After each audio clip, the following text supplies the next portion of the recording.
Coaches will no longer be able to weigh gymnasts under new British Gymnastics rules designed to stop harmful practices, which it says are on the fringes of abuse. The 2022 Whyte review found systemic, physical and emotional abuse in the sport, born of inadequate practice.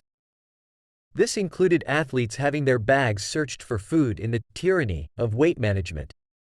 Weighing was used as a punishment, former gymnast Eloise Jotishki said. In the past, because there were no policies relating to excessive and inappropriate weight management, often coaches were able to kind of exploit that and would use very harmful practice, Jotishki told BBC Sport. In June 2022, Jotishki became the first, and to date only, gymnast to win a civil case against British Gymnastics for the abuse she experienced from coach Andrew Griffiths, with British Gymnastics admitting full liability and issuing an apology. She alleges that between 2016 and 2018, she was left physically exhausted after being subjected to inappropriate weight management techniques by Griffiths, who is no longer permitted to coach. I think it's a big step, Jotishki said of the new policies. It's massive to have something in concrete. Under the new rules, which are now policies instead of guidelines, meaning gyms have to adhere to them or face sanctions, no gymnasts aged 10 or under can be weighed. Those above that threshold can only be weighed with the consent of both the gymnast and their parent or guardian, if aged under 18. The safeguarding rules also say only sports science or medical practitioners are allowed to do the weighing, with scientifically valid rationale being the reason for it. That means weighing must only be undertaken to monitor whether an athlete is undergoing a growth spurt, for example, or to work out the optimum strength and conditioning exercises for their body. The policy has been introduced to prevent inappropriate practices and prevent potential areas of concern around weighing, due to some of the related psychological distress and risks of the development of mental health problems such as eating disorders, disordered eating, anxiety, and depression, British Gymnastics says.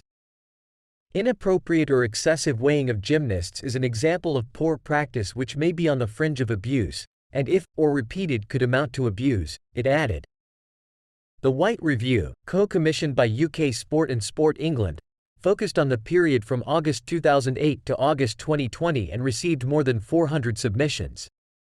Of those submissions, more than 40% described physically abusive behavior towards gymnasts by coaches, including physical chastisement, inappropriate training on injury, overstretching to the point of distress, as well as withholding food, water and access to the toilet. Alongside the weighing rules, a new hydration policy says it is physical abuse to restrict a gymnast from drinking water or going to the toilet while in training.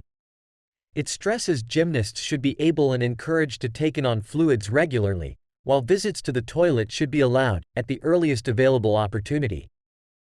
This is about making sure that within gymnastics, we actually don't see them as gymnasts, we see them as young people, we see them as children, said British Gymnastics Chief Executive Sarah Powell. There is no desire for us to put medals above welfare, she added. In addition, a new academic education policy says no child under 12 can now be taken out of school to train, and those over 12 can only miss school in exceptional circumstances. Previous interventions by British Gymnastics on areas of safeguarding have not been mandatory, which now means clubs who fail to comply could face sanctions. We've been really clear with this moving from guidelines to policy, said Powell.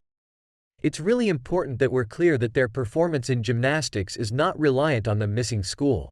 The policy does not impact competitions, where gymnasts remain permitted to be taken out of school.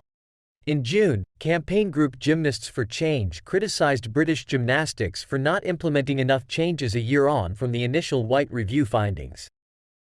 To date, only one of the 38 civil cases brought against the governing body has been settled.